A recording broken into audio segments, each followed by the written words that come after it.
algebricamente é representada dessa maneira aqui, ó. Temos f de x, a função, vai dar um y, que é eu basicamente pegar um número, que a gente chama de a, coeficiente angular, multiplicar por x, e eu posso somar outro número também, que nós chamamos de b, coeficiente linear. Quais são as características aqui? O x não está ao quadrado, não tem raiz quadrada, não tem seno, não tem log, o x não é um expoente, o x não é o denominador, não tem nada de estranho acontecendo aqui. É até meio difícil a gente definir a função afim sem falar do expoente dele, porque não está acontecendo nada de estranho. A quadrática é fácil. O x está ao quadrado, beleza. A função modular é fácil, o x está no módulo. Opa, tranquilo. A função senoidal é fácil, o x está no seno. A função inversa, o x está no denominador. Aqui não acontece nada de estranho. O x está em cima, elevado a 1, e pronto. Não tem mais o que falar. Então essa é a simplicidade da função afim. Lembre-se desse nome. Cuidado para não falar função linear. Às vezes até eu falo. Quando a gente fala em comportamento linear, são coisas diferentes. Função linear é uma função, um tipo específico de função afim, a gente vai ver. E ela é bem importante também. Ela está aqui dentro da afim, mas em geral a gente vai falar função afim. Função do primeiro grau também, né? Ó, é uma função polinomial do primeiro grau. Esse é outro nome dela. Assim como a quadrática é do segundo grau. Primeiro grau porque aqui o grau é 1, né? Está elevado a 1. Beleza, essa é a definição de função afim. Há livros que falam que o a e o b podem ser quaisquer números. Posso usar qualquer coisa no a e no b. Há livros que falam que o a não pode ser zero. Porque se o a for zero, isso aqui some, né? Eu fico só com o b. Isso aqui é uma função constante, porque y é sempre b. Por exemplo, b é 2. Y é sempre 2, independente do x. Não tem x aqui. Então, isso a gente chama de função constante. É uma reta horizontal. Independente do valor que eu escolho de x, o preço é o mesmo, por exemplo. É o caso da refeição livre no restaurante. Você vai pagar aquilo independente do peso, de quantos gramas você consuma, você pegue. Você vai pagar aquilo lá, é uma função constante. Se você optar pelo livre, né? Refeição livre. Tem livros que falam que a função constante não é afim. Aqui o positivo considera que sim, que funções constantes também são funções afins. Então a gente vai ver os tipos de função afim que tem, né? Então A e B podem ser quaisquer números reais, inclusive zero. Se A for zero e B for zero, inclusive, eu vou ter a função y igual a zero. Função muito simples, mas que não tem muita praticidade também na aplicação. Quer dizer que é sempre zero. Por exemplo, voltando para a refeição, talvez eu esteja com fome, eu só penso nisso, mas é como se você tivesse ganhado um almoço. Então, qual que é a função do preço que eu vou pagar em função do peso que eu pego? É a função y igual a zero. Porque independente do x, que é o peso que você pega, você vai pagar sempre a mesma coisa, que inclusive é zero, porque você ganhou, né? Você não vai pagar nada. É uma função nula, que é um tipo de função constante, não muda. Então isso tudo é função afim, veja que simples, né? A constante, inclusive, faz parte aqui, que é a mais simples que existe mesmo. Não muda nada. Eu digo assim, não tem muita prática, mas é importante você saber se uma função é constante ou não. O que quer dizer isso? Quer dizer que você está estudando se aquele seu fator realmente depende de outro fator. Por exemplo, isso a gente estuda bastante, vocês veem em biologia. Será que o sexo dos filhos anteriores influencia no sexo do filho que está por vir? Você aprende que não, que a gente considera 50%, né? Então a gente vê que é uma função constante. Independente de quantas filhas mulheres eu tive antes, a chance de vir uma filha mulher de novo é constante, não muda. Então é importante a gente saber a relação entre variáveis, entre incógnitas aí. Principalmente também se é constante, inclusive, né, se é constante. Mesmo que não tenha muito o que estudar quando é constante. Não tem o que ver, não tem raiz, não tem estudo do sinal, não tem muitas coisas que a gente vai ver aqui para outras funções. É bem simples. Beleza, então, vocês lembram lá de função quadrática? Que eu tenho ABC, né? Que eu uso em Bhaskara, inclusive. Aqui na FIM só tem dois. Não existe espaço para um terceiro número, né? Só tem o A e o B. A é quem multiplica X, B é quem está sozinho, termo independente. O A nós chamamos de coeficiente angular e o B linear. Por que esses nomes? Bem, não é surpresa então que o coeficiente angular fornece o ângulo da reta, né? Se ela é assim, ou se ela é mais deitada ou mais em pé. Quando é mais em pé, a gente fala que ela é mais inclinada. Significa que o A é maior. Quando ela é mais deitada, horizontal, ela é menos inclinada. E o A é menor. Então, basicamente, ele fornece o ângulo. Não é que o A é o ângulo, ele determina o ângulo. Mas não é que eu falo assim, A vale 2, quer dizer que o ângulo é 2 graus, sei lá, ou 2 radianos. Não. Não é assim. A gente não vai ver como achar o ângulo através do A, mas com o A é possível encontrar o ângulo, mesmo que não seja igual, né? E o B é coeficiente linear. Ele indica onde o gráfico da função bate no eixo y. Ele é um ponto importantíssimo. Por exemplo, aqui, ó, x mais 3. Vamos destacar aqui, o A vale 1, quem está multiplicando o x? 1. E o B vale 3, quem está sozinho. Vocês observam que justamente a curva está aqui, onde eu intersecto o eixo y, é no y igual a 3, que é justamente o B. Então ele fornece isso. E por que é isso? Vejam só. O que significa algebricamente, me respondam aí, intersectar o eixo y? O que eu posso, em qualquer função, essa aqui ou essa aqui, o que eu posso concluir quando a curva bate no eixo y? Tem uma coisa que sempre acontece, inclusive em qualquer tipo de função, não só afim. A curva bate no eixo y quando? O que está acontecendo ali?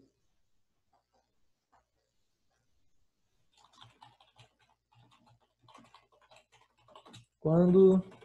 X virou 0? Opa, quando... Mas tá meio baixo aí. Quando x é? Igual a 0. Isso aí. Quando x é igual a 0.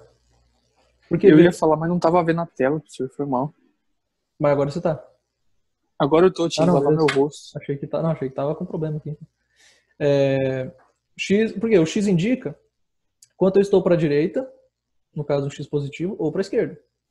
Mas eu estou no eixo y, não é direita nem esquerda, eu estou no meio. Bem, se é no meio, não é nem positivo nem negativo. Qual é o único número que não é positivo nem negativo? O 0. Então, quando x é igual a 0, eu estou pegando o eixo y. Não confundam, tá? E quando y é igual a 0, eu estou pegando o eixo x. Porque o y indica para cima ou para baixo, mas se ele é 0, eu estou no meio. Então, beleza. Eu quero que quando bate no eixo y, quer dizer que o x vale 0. Então, se eu pegar essa função aqui e fizer x igual a 0, que é o que eu quero descobrir, y vai dar 3, que é justamente o b. É o que sobra, só sobra o b, né? Se você faz x igual a 0, a única coisa que sobra é o termo independente. Portanto, realmente, quando x é 0, o y vale 3. Isso acontece com qualquer função afim. Você pode pegar aqui, ó, essa função genérica. Faz aqui x igual a 0. Isso aqui não me interessa agora. Para uma função genérica, se eu fizer x igual a 0, eu tenho que isso aqui é 0 mais b, que é b. Vejo que quando x é igual a 0, deixa eu colocar uma conclusão aqui, ó. Se x igual a 0, então y é igual a b. Só jogando o 0 na função, né?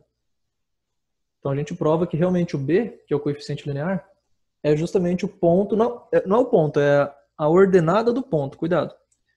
É a ordenada do ponto que intersecta o eixo y. Porque se eu perguntar para vocês aqui, ó, qual é o endereço desse ponto aqui, que intersecta o eixo y? Não é 3. Qual é o endereço dele completo? 0 e 3? Isso a gente viu como v ponto, né? Ponto a gente dá o x primeiro, o x é 0, porque ele está no eixo y, e o y é 3, beleza. Então, isso aí Flávio falou também. De maneira geral, o ponto de intersecção com o eixo y é sempre, para a reta afim, né? Para a função afim, é sempre o ponto 0, porque está no eixo y, b. Que é isso que eu mostrei. Por que é b, né? Porque só sobra o b quando eu jogo o x igual a 0. Então isso aqui, ó, importantíssimo. É um dos pontos característicos, como a gente chama, especiais. Um dos pontos especiais da função afim. Só tem dois, basicamente, a função afim. Né? É diferente da parábola, que tem 4, pelo menos, se eu não estou enganado. Tem o vértice, tem as duas raízes e tem onde intersecta o eixo y. Aqui só tem 2. Onde intersecta o eixo y e qual que é o outro ponto especial? A raiz. Afinal, toda função afim só tem uma raiz. Né? Não tem como ter duas, porque ela ou só vai para cima ou só vai para baixo. Ela nunca volta. Nunca sobe de novo, nunca desce de novo. Então, beleza. Ponto de intersecção é sempre 0 e b. Aqui também, por exemplo, ó, vimos isso com essa função. Vamos ver aqui. Ó. Quem que é o b? 1. Vamos pegar aqui. A vale menos 2, é quem multiplica o x, cuidado com o sinal negativo. E o b é 1. Vejam que é justamente onde a curva bate no eixo y. Tá aqui. Tá fácil então isso aí, beleza. Agora vejam uma diferença entre esses dois gráficos. Aqui, ele está subindo. Como que a gente chama esse tipo de gráfico mesmo? Se ele só vai para cima? Exponencial? Não. Putz. Veja, ele só... É que eu não quero falar o sinônimo, senão eu vou dar a resposta. Isso aí, Matheus. Crescente? Crescente, isso aí. Ô, porra. É uma função crescente. Porque ela só aumenta, ela só cresce. Claro, se eu olhar da esquerda para a direita, se eu vir da direita para a esquerda, tá descendo, né? Depende da referência aí. Mas a gente sempre vê da esquerda para a direita. De maneira mais geral, uma função crescente é quando eu aumento x, eu também, consequentemente, aumento o y. Isso é crescente. O x e o y concordam. Se eu passo de um x para um x maior, tipo do 0 para o 3, eu passo do y para um y maior. Do 3 para o 6. Nesse caso aqui, ó. 0 e 3, você bate ali, o y vai lá no 6. Né? Então, estou indo do 3 para o 6. O x e o y concordam quando a função é crescente. Se eu aumento um, aumento o outro. Se eu diminuo um, diminui o outro. Eu posso fazer também o contrário. Eu posso pegar do x do 1 até o menos 2. O y vai diminuir também. Ele vai do 4 até o 1. Ele vai descer. Então, x e y concordam na função crescente. Na decrescente, eles discordam. Isso é tranquilo de lembrar, né? Crescente, concordam. Decrescente, discordam. Vejam. Se eu estou aumentando o x, eu diminuo o y. Ele está descendo, né? Se eu vejo da esquerda para a direita. Funções afins sempre ou são crescentes, ou decrescentes, ou constantes. Ué, mas tem outra opção? Tem. A parábola não é nem crescente nem decrescente, porque uma parábola ela desce e depois sobe. Ou sobe e depois desce. Não é nenhum nem outro, porque ela apresenta todas as características ali, né? Já a função afim não, como eu falei para vocês, ela não muda de ideia. Se ela está crescendo, ela vai crescer para sempre. Em todo o domínio dela, que geralmente é do menos infinito até o mais infinito, né? Essa é outra característica da função afim. Como eu não tenho nada de estranho acontecendo aqui, não tem raiz quadrada, não tem x no denominador, eu posso usar qualquer x. Qualquer número que eu colocar aqui vai dar uma resposta. Seria diferente de uma... Quando tivesse x no denominador, né, que eu não posso colocar 0, porque eu não posso dividir por 0. Então, caso ele diga o contrário, o exercício, o problema, o domínio é tudo. Eu posso usar qualquer número, do menos infinito até o mais infinito. Quer dizer que a reta vai crescendo desde o menos infinito até o mais infinito. Ou decrescendo. E o que vai me dizer, sem eu fazer o gráfico, só pela função, pela lei de formação, eu posso já dizer se a função é crescente ou não. É só olhar o A. Vejam. Eu coloquei aqui. Calma aí, isso aqui é... Aqui, ó. Quando o A é maior que 0, a função é crescente. Quando o A é menor que 0, ela é decrescente. Simples assim. Então, se o A é positivo, a função cresce. É o caso aqui, ó. Dessa aqui. O A valia 1, né? A é igual a 1. E da outra, o A é menos 2. Então, ela decresce. Então, tem esse resuminho bem tranquilo. É como se fosse a parábola, né? Aquele A positivo é virado para cima, A negativo é virado para baixo. Aqui a gente pode também olhar o A para ver o comportamento da função. E quando ela é constante? Falei, quando A é igual a 0. Então, tem aí todas as possibilidades. Ou A positivo, negativo ou nulo. Não tem outra coisa para acontecer com A. E aí eu consigo classificar assim. Então eu já sei para onde ela está indo, né? Como ela está inclinada. Vou construir o gráfico. Como eu sei se ela é mais deitada ou mais em pé? Então, aí depende da sua proporção, se você tiver uma proporção definida. Mas, em geral, só nos interessa saber se ela está crescendo ou não. Não interessa se está mais deitado ou menos deitado. Isso aí não, a não ser que o exercício exija esse conhecimento aí. Mas, pelo menos, só olhando o A já dá para saber, né, se ela cresce ou não. Beleza? Então, falamos bastante do A e do B. E só tem isso para falar, basicamente, né? Mas do A tem uma coisinha a mais que eu vou mostrar para vocês. Talvez com uma tabela. Mas antes disso, vamos ver a classificação das funções afins. Vejam só, eu tenho basicamente duas divisões. Quando o A não é zero, mas o B é zero, a função a gente chama de linear. Olha aqui, essa aqui é a função linear. Ou também proporcional. É um exemplo aqui, ó. Y igual a menos 4x. Vejam que o A não é zero, beleza? Tem que ter isso. E o B também não é, porque tá aqui, ó. O B é zero no caso, o B não tem. Né? O B é igual a zero. Quando isso acontece, nós chamamos de função linear ou proporcional. É a única função em que eu posso fazer regra de 3. Regra de 3 direta, no caso, não inversa. Eu só posso fazer regra de 3 quando a função, o comportamento do meu problema é desse jeito aqui, da função linear. Senão, não funciona fazer regra de 3, porque as variáveis não são proporcionais. Por exemplo, temos aqui, vou fazer a tabela, que a gente vai usar depois também. Vou fazer vários aqui. Isso aqui eu vou dar o preço de uma corrida de táxi, é sempre bom. Em relação à distância. Distância em quilômetros, preço em reais. Isso. Tá. Vamos dizer que não andei nada, o preço é R$6. Andei 1 quilômetro, pula para 10. Andei 2 quilômetros. Quanto vocês acham que vai ser? Se eu digo que isso aqui é uma função afim. Estou afirmando para vocês que isso aqui é uma função afim.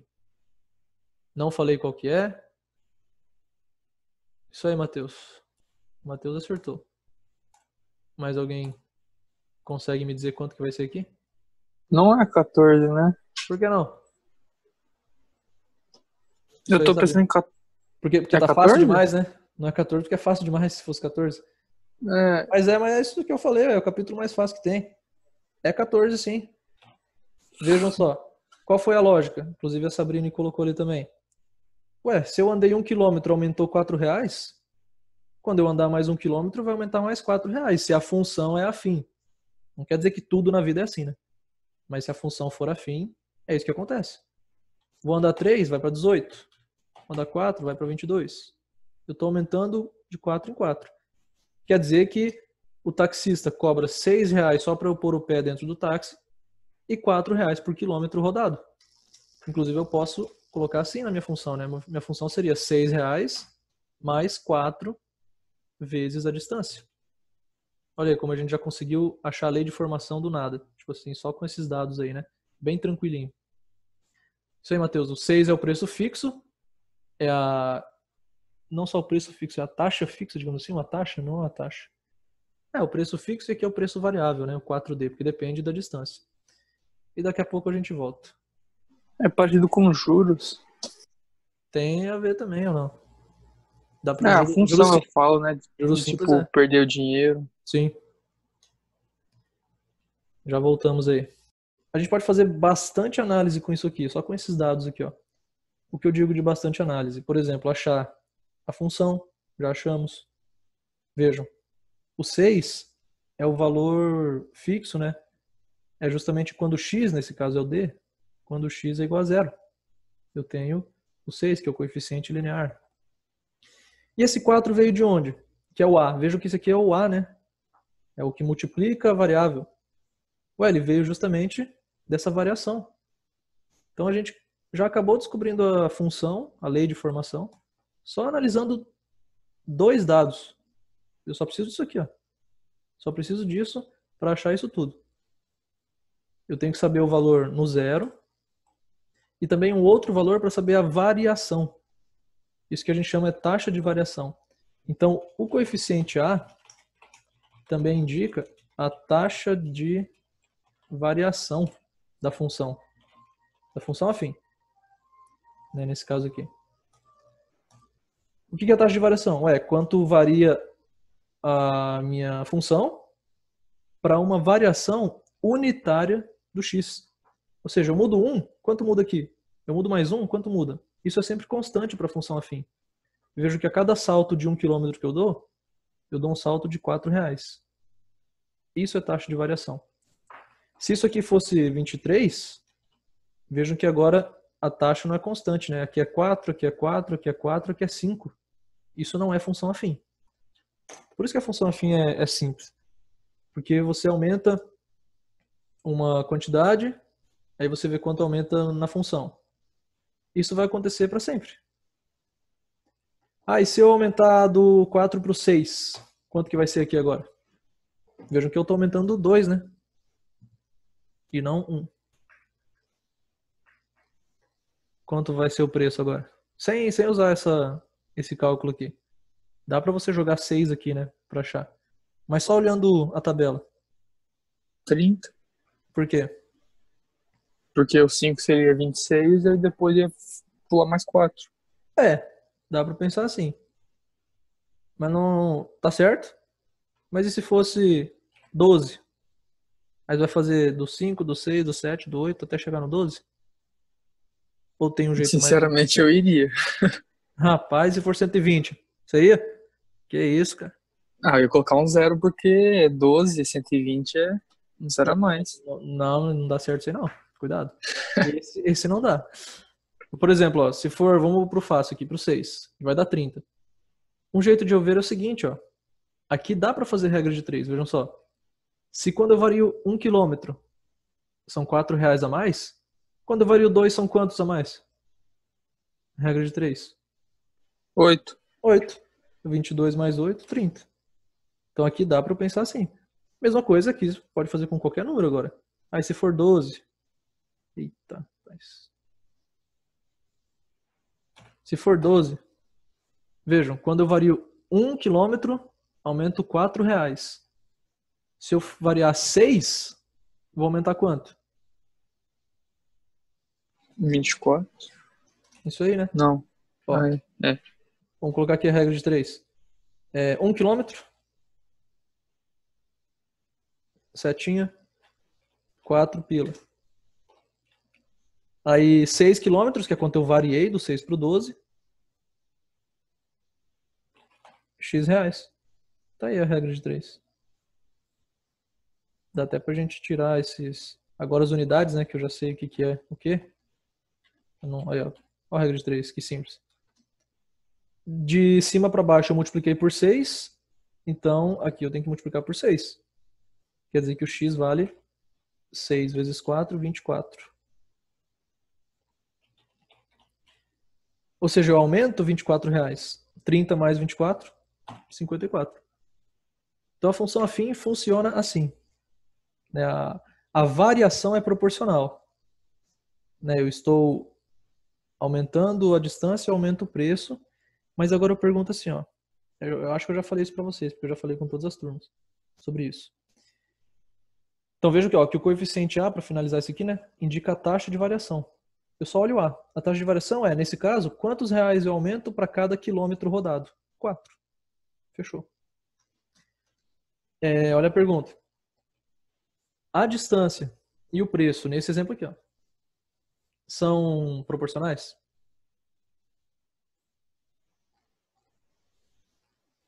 Como assim proporcional? É isso que eu pergunto. Ou diretamente proporcionais, se você quiser essa palavra também. Sim, diretamente, porque se aumentar a distância, aumenta o preço. Certo. É o que muitas pessoas usam de resposta aí, mas está errado. Ô, louco. Elas não são diretamente proporcionais. Esse negócio que você falou de aumenta a distância, aumenta o preço, isso é característica de função o quê? Crescente. Crescente. Aumenta um, aumenta o outro. Lembra que eu falei de concordar? Crescente, as variáveis concordam. Beleza, essa função é crescente. Laura, sim, sempre que a distância for zero, né, a variável que for zero, esse aqui vai ser o valor fixo, o b, o coeficiente linear. Mas vejam porque nesse caso aqui não são proporcionais. O que é proporcionalidade? De maneira leiga, de maneira assim, em termos simples, eu dobro, nesse caso aqui, eu dobro a distância, eu dobro o preço. Isso é função proporcional. Você dobra um, dobra o outro. Qualquer função que for diretamente proporcional tem que funcionar assim. Um exemplo. O preço, se não tiver desconto e tal, o preço que eu pago em relação a quanto eu como. Eu como o dobro, eu pago o dobro. Se não tiver refeição livre e tal. Eu compro o dobro de pão de queijo, eu pago o dobro. Eu compro o triplo, eu pago o triplo. E isso é uma função proporcional. Eu abasteço o dobro do que eu abasteci semana passada, eu pago o dobro. Se não mudou, claro, a função, né? Que é o preço por litro. Então, isso é uma função proporcional. Exatamente, Sabrine. Aqui eu ando o dobro, eu pago o dobro? Eu, em vez de andar 1, eu andei 2. O Então, em vez dobro de menos pagar 6. 10, o dobro é menos 6. Ah, entendi. Não, Exatamente. sendo o dobro menos 6. Isso, o problema é o 6. Foi o que a Sabrine colocou lá. Mas vejam só. Se eu considerar, tipo, ponto inicial 1, andei 1 km, eu paguei 10. Quando eu andar 2, que é o dobro, eu vou pagar 20, que é o dobro? Não, então não é proporcional. Simples assim. Do 3 para o 6. Eu andei 3, paguei 18. Vou andar o dobro, vou andar 6. Vou pagar o dobro de 18? 30 é o dobro de 18? Não. Então não é proporcional. Tá? Cuidado. Nesse exemplo, o preço e a distância não são proporcionais. Porque quando se dobra a distância, o preço não é dobrado. De maneira geral.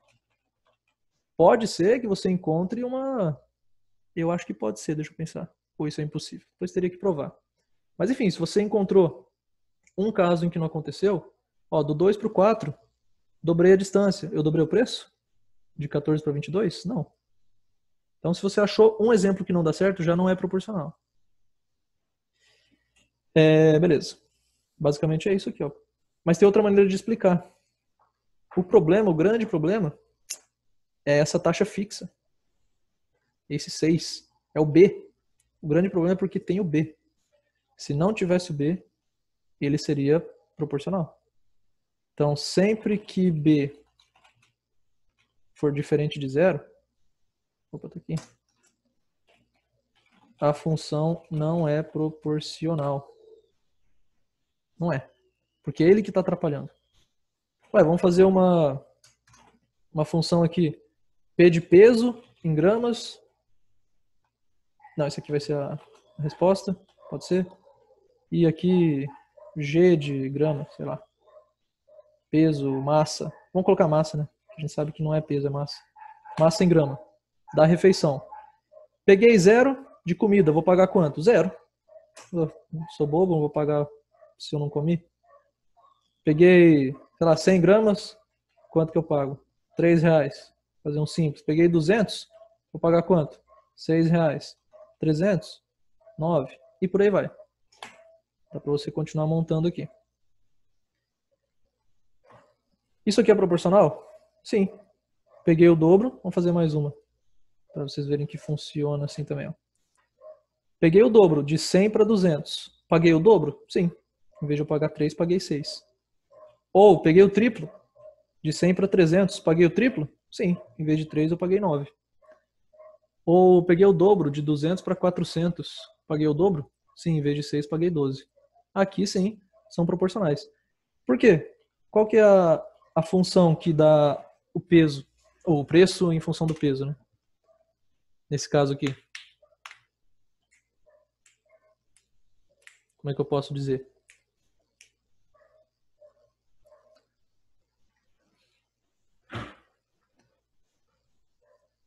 Talvez aqui é um pouquinho mais difícil, porque eu não estou dando 1 grama, né? Se eu tivesse dado quanto custa 1 grama, seria mais fácil. Mas eu estou falando quanto custam 100 gramas. E aí, que função me fornece isso aqui? X vezes 3? X Vamos ver. tem? Não. No caso M, né? Que é o nosso X vezes 3. Não vai dar certo, né? Para 100 gramas você teria que pagar R$300, então. Se eu pegar X 100. vezes 0. 0,1 vezes 3? 0,1 vezes... Ou 0, assim? Multiplica Pode 100 por ser. isso. Vai dar 30, né? O que tá faltando? Não. Mais um 0. É que eu fiz baseado na grama, não no preço. Mas, ó, vamos ver se deu certo. Joga aqui, ó. Joga 100 aqui, 100 gramas. Quanto que é 0,03 vezes 100? 3, né? 3. Deu certo. Joga 200, vai dar 6. Encontramos o preço em função do peso da massa. Vejam, não tem mais nada aqui. É mais 0. O B é 0, quer dizer que sim, essas funções são proporcionais. E é só aqui que eu posso usar regra de 3. É aquele esquema. Ah, comi 100, paguei 3. E se eu comer 1.200 gramas, vou pagar quanto? Regra de 3. Fechou? Aqui não dá para usar regra de 3. Ah, mas você usou. Calma aí. Eu usei não para achar o preço final. Eu usei para achar a variação do preço. Vamos tentar usar a regra de 3 aqui, no exemplo do táxi, para ver se dá certo. Por exemplo, vamos usar um simples, do 1 para o 3. Então eu vou dizer o seguinte, ó.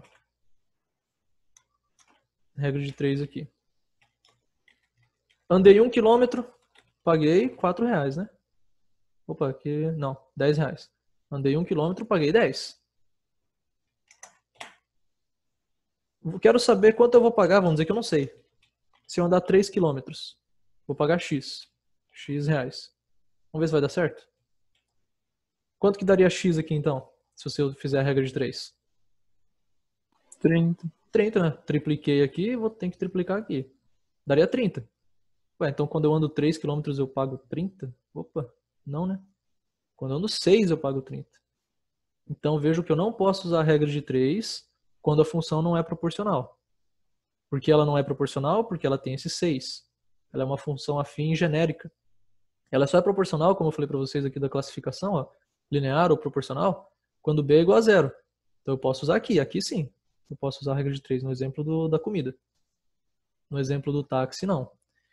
Eu usei regra de 3 aqui, e isso é válido para qualquer função afim, para descobrir a variação, quanto varia.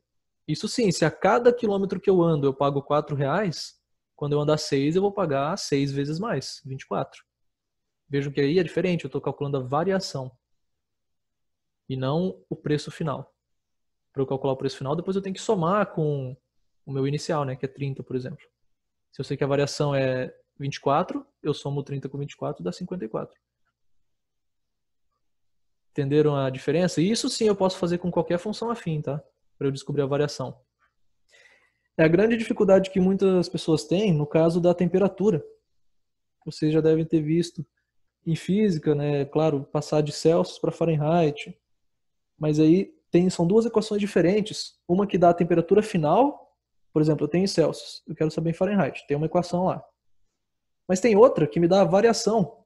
Por exemplo, num dia a temperatura variou 10 graus Celsius. Não interessa de quanto para quanto. Variou 10 graus Celsius. Esquentou. Da manhã para a tarde.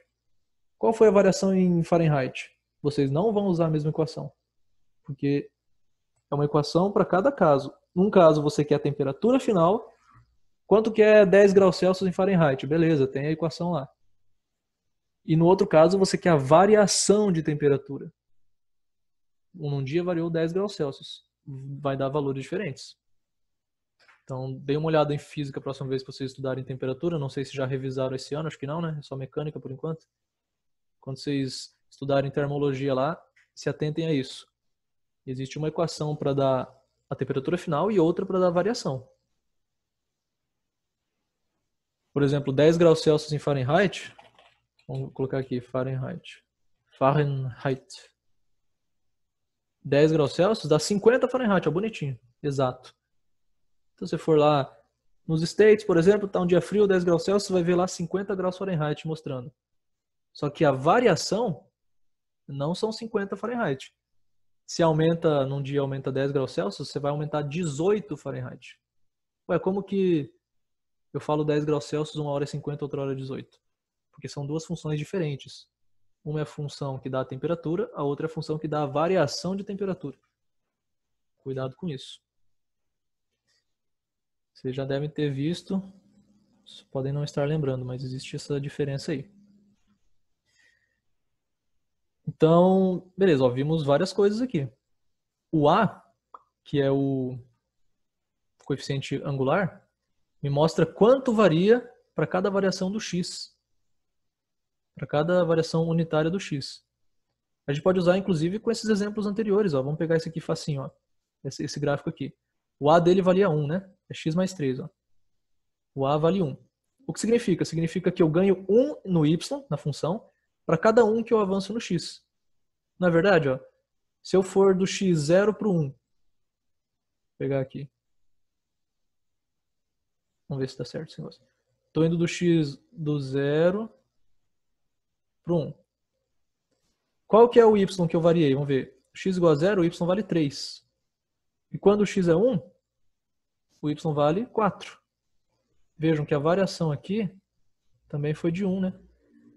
Do 3 eu fui para o 4, quando no x eu fui do 0 para o 1. Isso acontece para qualquer lugar que você olhar. Ah, mas se eu quiser ver a variação do menos 3 até o 2. Eu tive uma variação aqui de 5, né? Do menos 3 para o 2. Se você for olhar no y, você vai ver que é 5 também. Vejam, o y no menos 3 é 0. É a raiz, inclusive, né? Qual que é o y do 2? Olha, até tá fazendo aqui para mim, ó. 5. Então eu saí do 0 para o 5. Vejam que a variação também foi 5. É essa variação aqui, ó. Por que isso acontece? Porque aqui o A é igual a 1.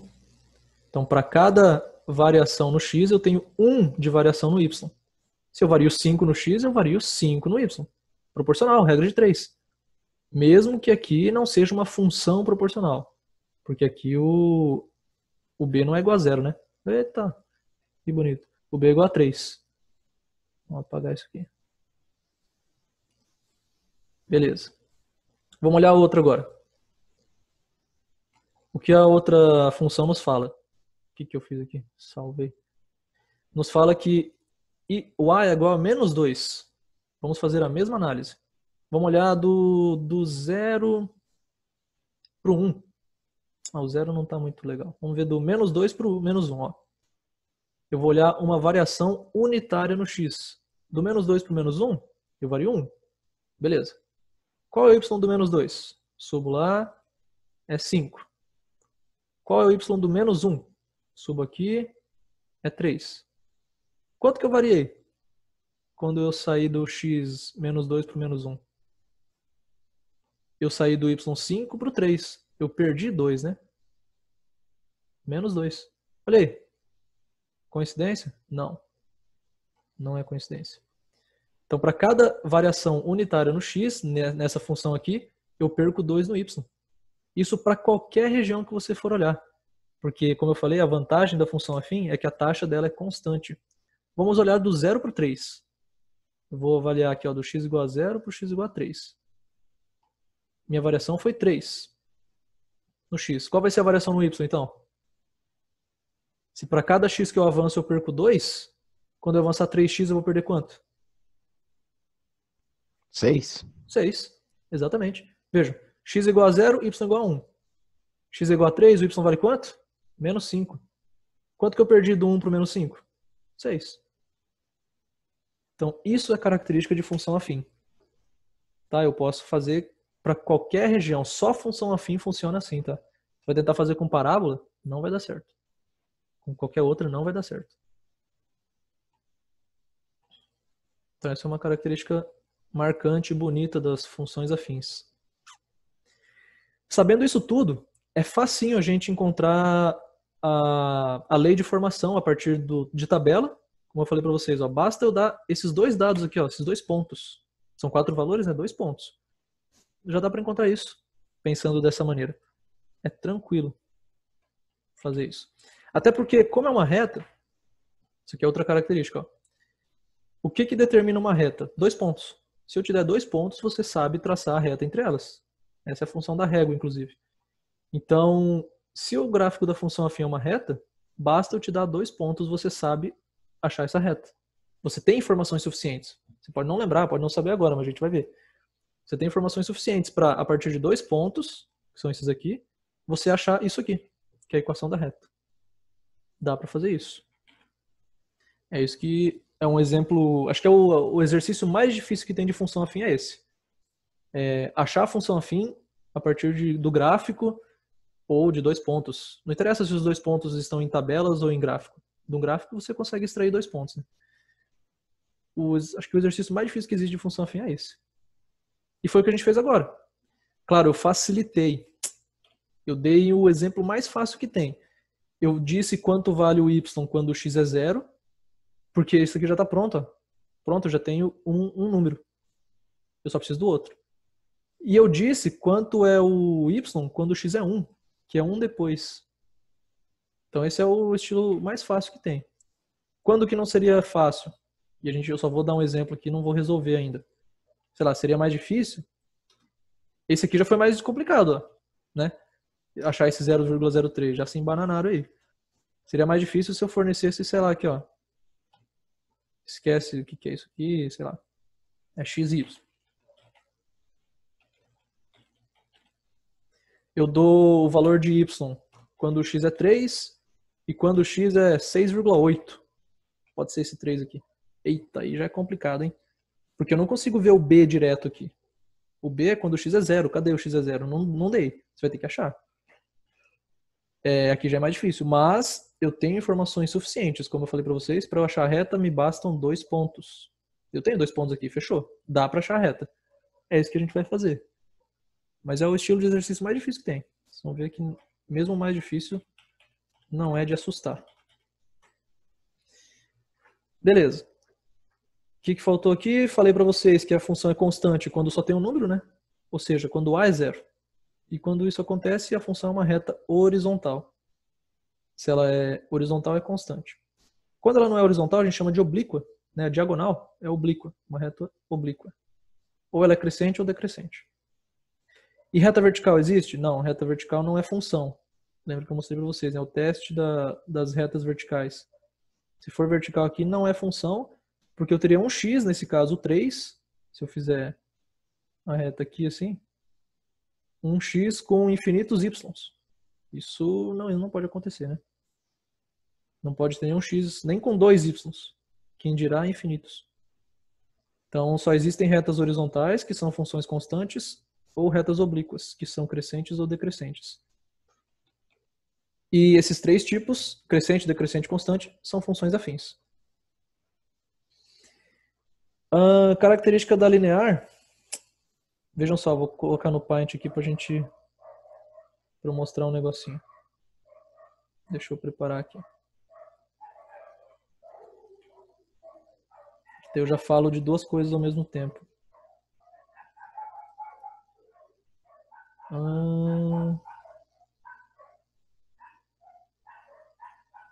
Estão vendo o Paint aí, né? Olha só. Toda função linear, ou seja, que b é igual a 0, passa pela origem. Por quê? Porque se o b me mostra onde que ela bate no eixo y, e o b é 0, quer dizer que ela bate no 0 do y, né? Ela não bate nem em cima, nem embaixo. Então toda função linear ou proporcional passa pela origem. Seja aqui, tanto faz. Ela está passando pela origem. Toda função linear. Beleza. O que vocês podem me dizer sobre essas 2 funções aqui? Ó? Vou fazer uma vermelha e essa roxa azul aí. O que dá para afirmar sobre essas 2 aqui?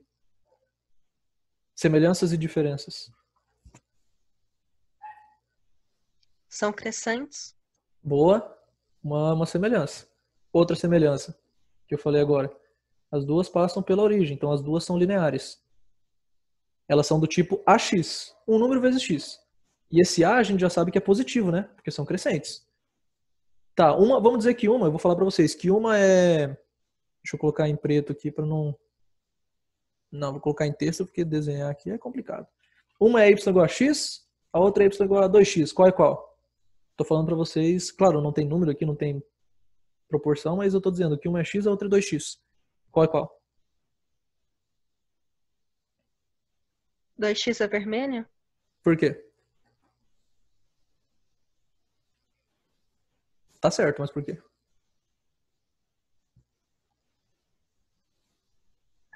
Eu pensei que fosse azul. Porque ela é mais inclinada? Isso, ó, exatamente.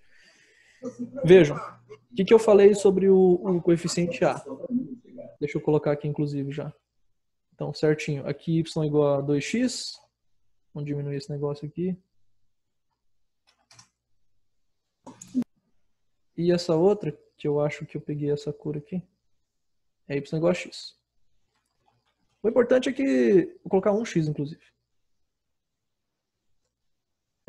Eu coloquei os números mais fáceis, né? O importante é que a vermelha tem que ser maior.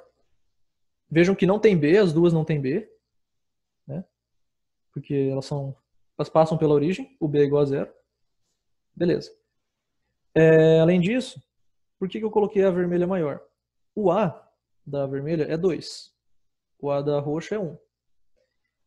O da vermelha tem que ser maior, porque ela está variando mais. Como o Pedro falou, ela está mais inclinada, mais vertical. O ângulo dela, veja aqui o ângulo dela com o eixo X é maior. Isso sim é dado pelo coeficiente A. Vocês podem lembrar de geometria analítica, quem já viu aí, que o A me dá justamente a tangente desse ângulo aqui. Então, se o A é maior, quer dizer que a tangente do ângulo é maior, quer dizer que o ângulo é maior. Então, se esse A aqui é 2, o ângulo dele é maior, ele é mais inclinado. Isso significa que ele varia mais. Vejam só que eu vou pegar, por exemplo, vamos ver se não vai ficar muito poluído, mas vamos pegar aqui. Vou pegar essa Ô, reta. professor, Oi. para que valor de a linha seria em X? Ah, tá. Você Em diz, Y. Foi errado. isso aqui é uma função vertical, você disse? Uma linha Isso. vertical? Que não é função, né?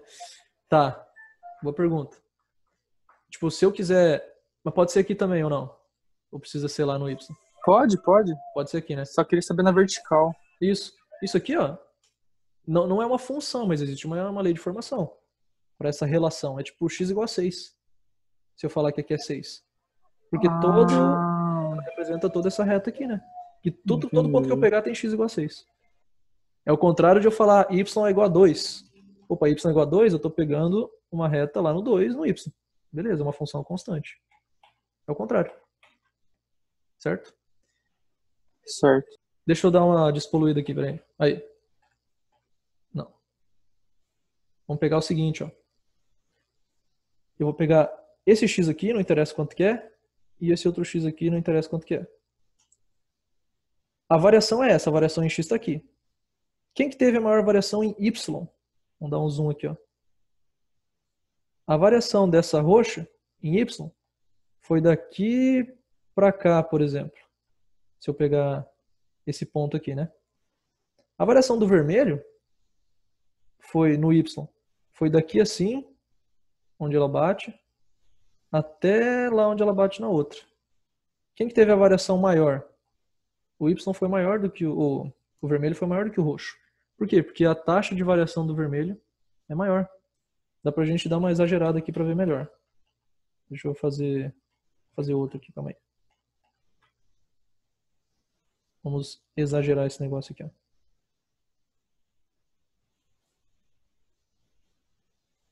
Aqui, bem deitada, e a outra mais em pé. Beleza, vou pegar 2x.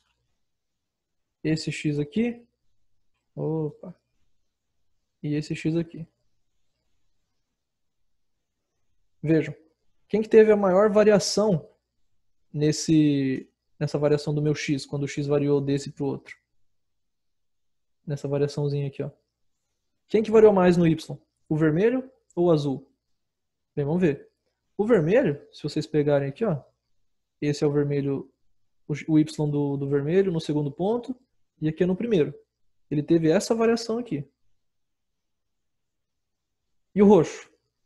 O roxo variou daqui do mínimo, que é esse valor aqui, para cá.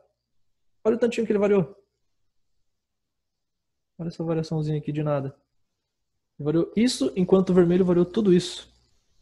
Por quê? Porque o vermelho varia mais. Ele tem um coeficiente angular maior. É como se para cada... Isso aqui é um passo de 1. Eu vou dizer, isso aqui é... Eu variei do x igual a 2 para o 3. Sei lá, do 1 para o 2. Não faz. Aqui, por exemplo, eu posso ter variado 3, enquanto aqui eu variei só 0,5, por exemplo. Então, para uma mesma variação no x, o y ganhou mais, aumentou mais. Do que o vermelho aumentou mais do que o roxo. Porque o coeficiente angular do vermelho é maior. Então é isso que nos diz esse A. Coeficiente angular. Beleza? Aqui, olha, isso aqui é tudo que eu falei e está aqui. Como que eu calculo uma taxa de variação? Vamos pegar a tabela aqui de novo. Ó. Essa tabela do preço. Eu quero achar 4, né? Como é que eu acho 4 daqui? Eu faço essa conta. Ó. Você já deve ter visto isso aqui também em geometria analítica. A taxa nada mais é do que uma variação no y dividido pela variação no x. E eu posso calcular isso para qualquer ponto. É interessante eu pegar x vizinhos, porque a variação é 1. É fácil, daí simplifica a conta, mas eu posso pegar em qualquer lugar. Lembre-se que aqui vai dar y igual a taxa de variação é 4, né? Vamos escolher esses dois pontos. Ó. Peguei qualquer um. Eu peguei esse ponto aqui, 1,10, e esse, 6,30. Vamos jogar isso aqui na equação. Quanto varia o y? Vamos ver, y2, vamos dizer que é esse aqui, tá? Não precisa também, pode ser o menor. Eu vou dizer que o ponto 2 é o maior. Ele variou no y de 10 para 30. Então o y final dele, o 2, é 30. E o inicial é 10. E no x? O x variou de 1 para 6. Então o x final é 6. E o inicial é 1. Quanto que dá isso? 30 menos 10 dá 20. 6 menos 1 dá 5. 20 sobre 5, 4.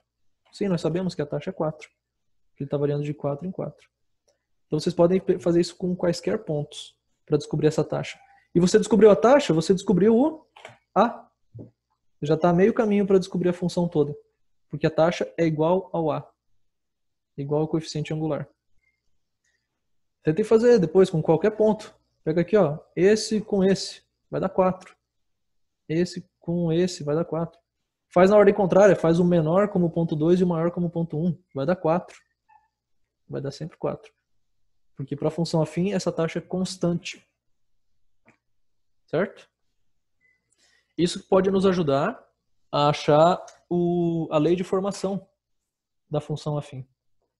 Que inclusive a gente vai fazer em exercícios aí.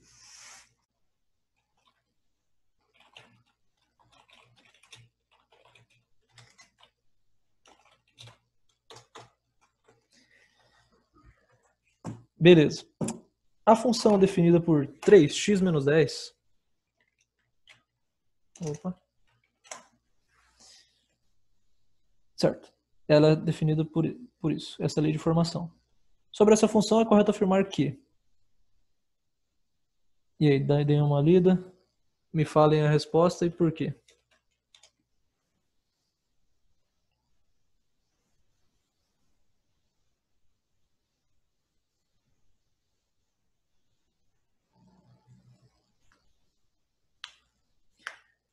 Lembrando, o eixo das ordenadas é o y, eixo das abscissas é o x.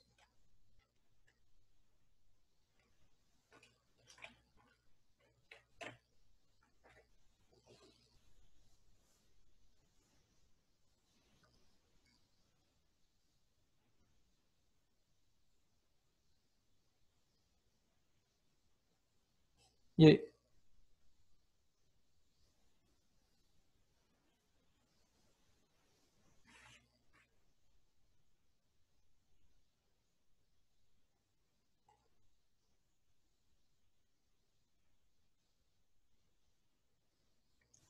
Ninguém nem no chat?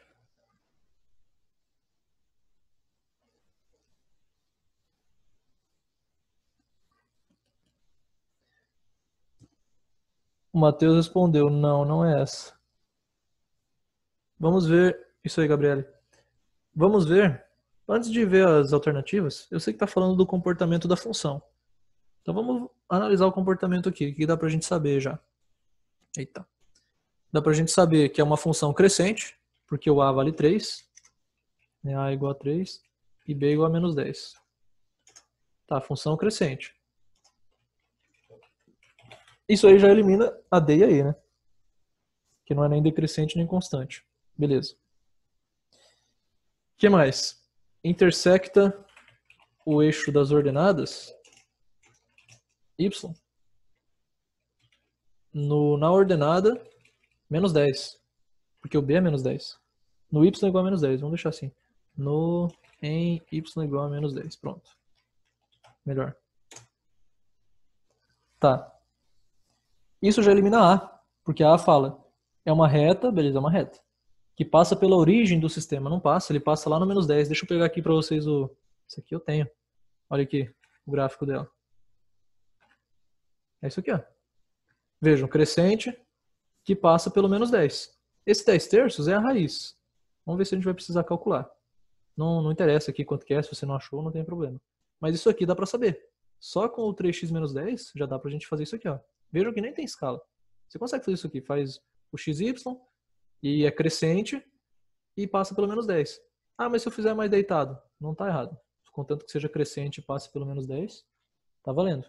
Se ele vai estar mais deitado ou mais em pé, para uma mesma função, depende da sua proporção, da sua escala. Como aqui nem tem escala, não sei onde que é 1, 2, 3. Tanto faz a inclinação. Contanto que seja crescente. Então, com certeza A não é, né? A fala que ele passa pela origem aqui, ó. Mentira. E o que aconteceu aqui? Não passa pela origem, não. Teria que fazer... Ah, por que eu não consigo? Enfim, vocês entenderam. Aí agora bugou. Vocês estão vendo o Word aí? Porque eu não consigo acessar o Word. Calma aí que eu vou ter que voltar.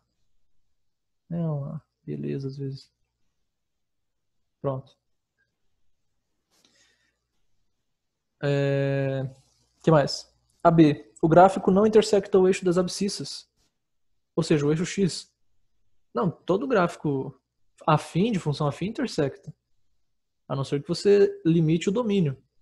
Você fala, ó, ele só vai daqui até aqui no X. Então ele não vai alcançar o eixo X. Ele vai fazer só essa retinha aqui, ó.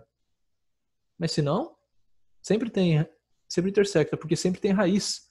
Ele falar que não intersecta, significa falar que não tem raiz. Não, toda função afim tem raiz. Então, com certeza não é B. Não sobra C.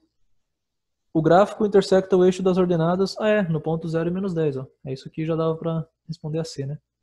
Se é, lembra que eu falei, intersecta, então, no ponto 0, que é o X é sempre 0 quando está no eixo Y, né? Quando bate no eixo Y. E o Y é menos 10, que é o próprio B. Fechou. Então é a letra C. Por que do 0? Qual 0? Deixa eu ver. Esse 0 aqui? Esse 0 me indica... Bem, só deve ter esse 0 mesmo. Me indica que ele bate no eixo Y. Quando o X é 0, veja, não é nem para a esquerda nem para a direita.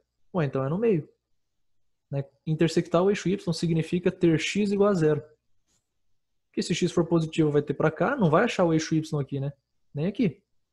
O eixo Y está aqui, ó, no X igual a 0. Não é no X igual a 10 terços, não é no X igual a 5, é no X igual a 0. Então, obrigatoriamente, para intersectar o eixo Y, o X tem que ser 0. E o Y vai ser o B, coeficiente linear. Entendeu? Beleza. E é o contrário para a raiz. O que é a raiz? É quando intersecta o eixo X, quer dizer que o Y é 0. Por isso que para achar a raiz a gente faz Y igual a 0, lá em Bhaskara, por exemplo. Você faz x ao quadrado menos 2x mais 3 é igual a 0, porque o y vale 0. Você quer achar a raiz quando intersecta o eixo x. Aqui é o contrário. É como se fosse uma raiz, entre aspas, do eixo y, né?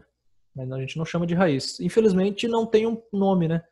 O nome disso aqui é a ordenada do ponto que intersecta o eixo das ordenadas. É o nome dele. O nome completo da raiz É a abscissa do ponto que intersecta o eixo das abscissas. Mas aí a gente chama de raiz. Mais simples.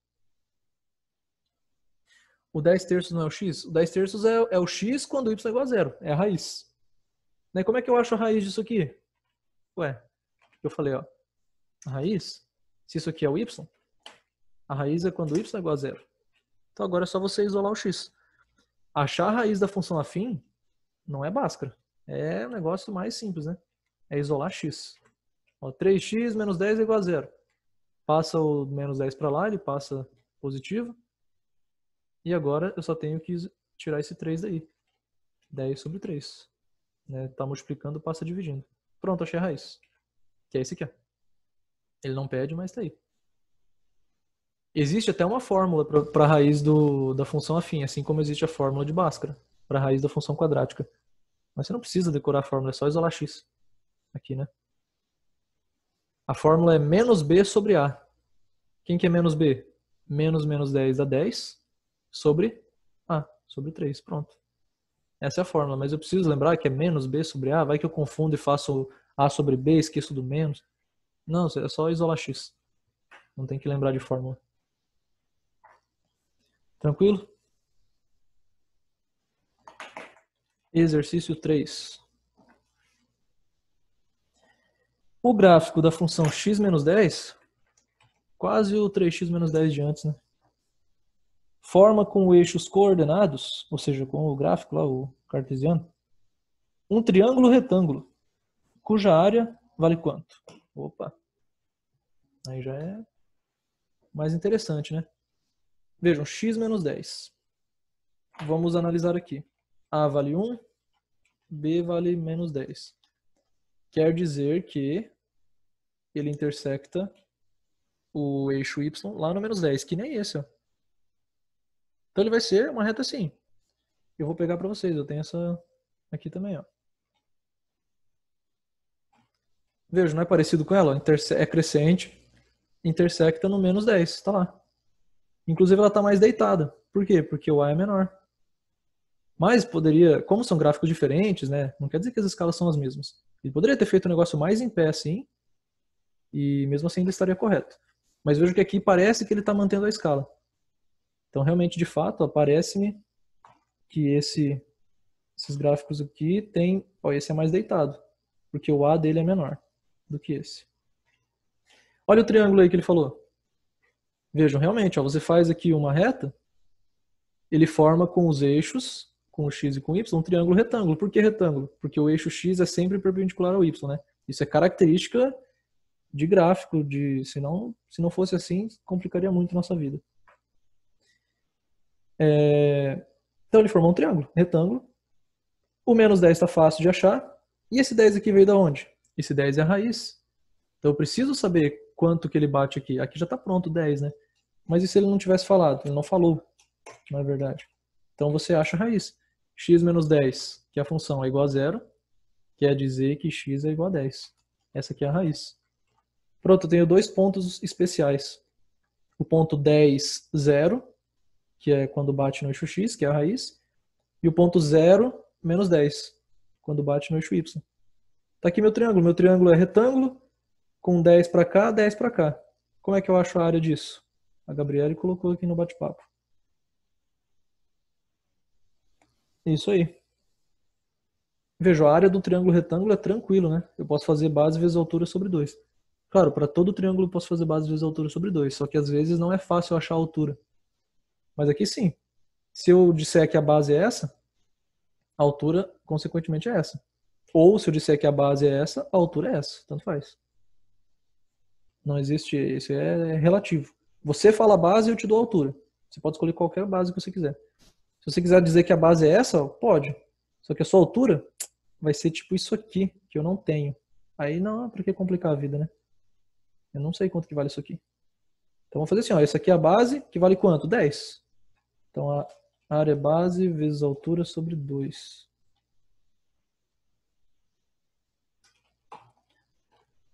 Certo. A base é 10. E quanto que é a altura? Do 0 para o menos 10 eu andei quanto? Eu andei 10 também. Aqui só importa o valor absoluto, né? Não o sinal. Tipo, é como se você recortasse isso aqui e medisse com uma régua. Aqui tem 10, aqui tem 10. Não tem menos 10. Isso aí não existe. 100 sobre 2, 50. 50 unidades de área. Que é a letra B.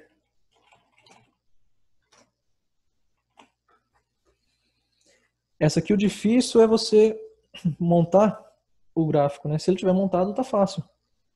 Mas você tem que montar. Eu vi assim, triângulo. Pô, mas vai ser pra onde esse triângulo, né? Vai ser embaixo, em cima?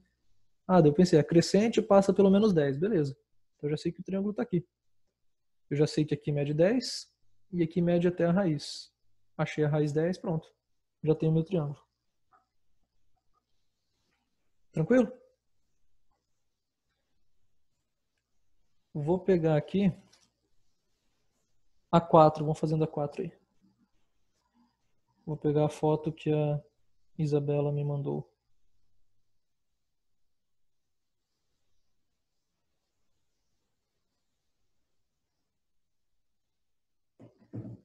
Print.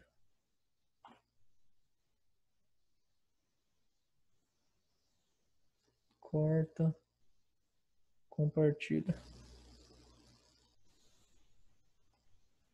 Aí. Esse aqui é o gráfico da 4.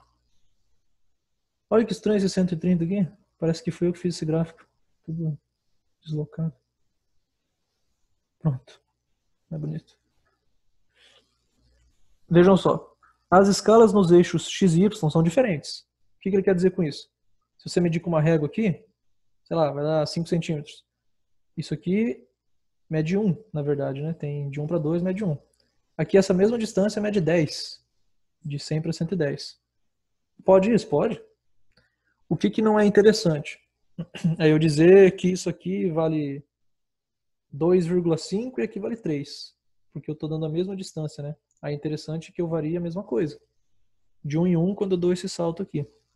Aqui também é de 10 em 10. Mas as escalas serem diferentes, não tem problema. Porque se as escalas fossem iguais, imagina, do 0, quanto que não daria, né? Do 0 até o 100 aqui. Ia lá para longe. Eu teria que fazer essa distância toda no eixo Y. Ia ficar um gráfico gigante, né? Então, é interessante eu poder usar escalas diferentes. Ele pede o seguinte, a taxa de crescimento. O que é taxa de crescimento? Taxa de variação. Mas como está crescendo, ele chamou taxa de crescimento. Certo? Qual que é essa taxa aí? 100, 200, 25, 30 ou 10? Como é que eu calculo a taxa de variação mesmo?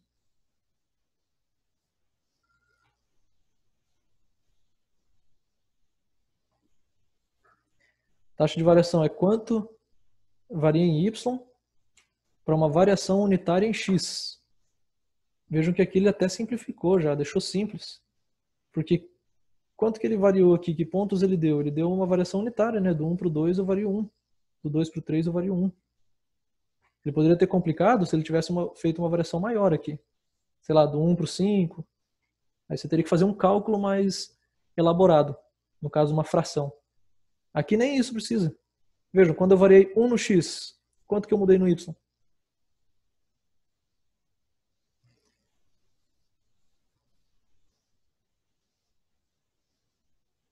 Quanto eu aumentei? Isso aí, Gabriele, 10. Ó, aí a Laura já foi além e perguntou qual a função é essa. Se a lei de formação é o que ela disse que é. Me ajudem aí, qual é a lei de formação? Vamos ver. Vou dar para aumentar agora. Como eu já tenho o ponto que intersecta o eixo y, tá fácil. Um dos números, né? É 100. Beleza. Mais alguma coisa. Que varia com x, né? Vezes x. Mas que número é esse aqui? É justamente a resposta. A gente quer a taxa de variação. É quanto está variando. Vocês vejam que do 1 para o 2, quando eu tive essa variação unitária, o y mudou de 110, ó, 110 no 1, até 120 no 2. Então ele variou 10. Quando eu pulei 1 aqui, pulei 10. Essa é a taxa de variação, que é justamente o A, que é quem eu coloco aqui. Então a lei de formação, a Laura acertou, é 10x mais 100, 100 mais 10x. Se você quiser encontrar, olha aí que fácil foi encontrar a lei de formação aqui. E eu disse que esse tipo de exercício de encontrar a lei de formação é o mais difícil que tem. Claro, de novo, aqui foi facilitado, porque ele me deu quanto é no zero. Então tá tranquilo, assim. Mas pertence à família dos exercícios mais difíceis. Depende dos números aí, vai complicar um pouquinho mais também. Então a resposta é 10, letra D. Porque eu aumento 10. Veja que você não precisa olhar do 1 para o 2, pode olhar do 0 para o 1. Ó, do 0 para o 1, eu aumentei de 100, que é no 0, 100, para 110, aumentei 10. Ah, do 0 para o 3. Opa, agora eu estou olhando uma variação maior, não é unitária. Do 0 para o 3. Eu aumentei de 100 para 130. Então eu aumentei, aqui eu dei um salto de 3 e aqui de 30. Quer dizer que se o salto fosse 1, aqui seria 1/3 também, né? 10. Regra de 3 aí. Eu posso usar a regra de 3 na variação, né? Mas isso aqui é uma função linear proporcional? Não. Por quê? Porque não passa pela origem. Porque tem o 100. Não deveria ter 100, né? Para ser proporcional. Vejo que quando eu dobro aqui de 1 para 2, eu não dobro aqui. De 110 eu não fui para 220, eu fui para 120. Então isso aqui não é uma função proporcional. Mas é uma função afim. Porque é uma reta. Beleza? Então, a taxa de variação é isso. É delta y, né, de maneira mais formal. Quanto varia em y, que é 10, para quanto varia em x, que é 1. Se você olhar esses dois pontos aqui, né? Eu vou olhar esse ponto aqui e esse aqui. Delta y é 10, delta x é 1. 10 sobre 1, 10. Que é a resposta. Tranquilo? Por enquanto, nem tem pegadinha, né? Ah, já é a resposta da 5 também, ó. Matamos 2 exercícios aí. Qual que é a lei de formação? Tá lá, ó, 10x mais 100. A resposta da 5 já. Vejam que a gente fez 100. Sei lá que cálculo que a gente fez aqui. Fizemos 120 menos 110. O único cálculo que nós fizemos para achar isso aqui. Que a gente faz sem até perceber, né? Então esse aí não é complicado.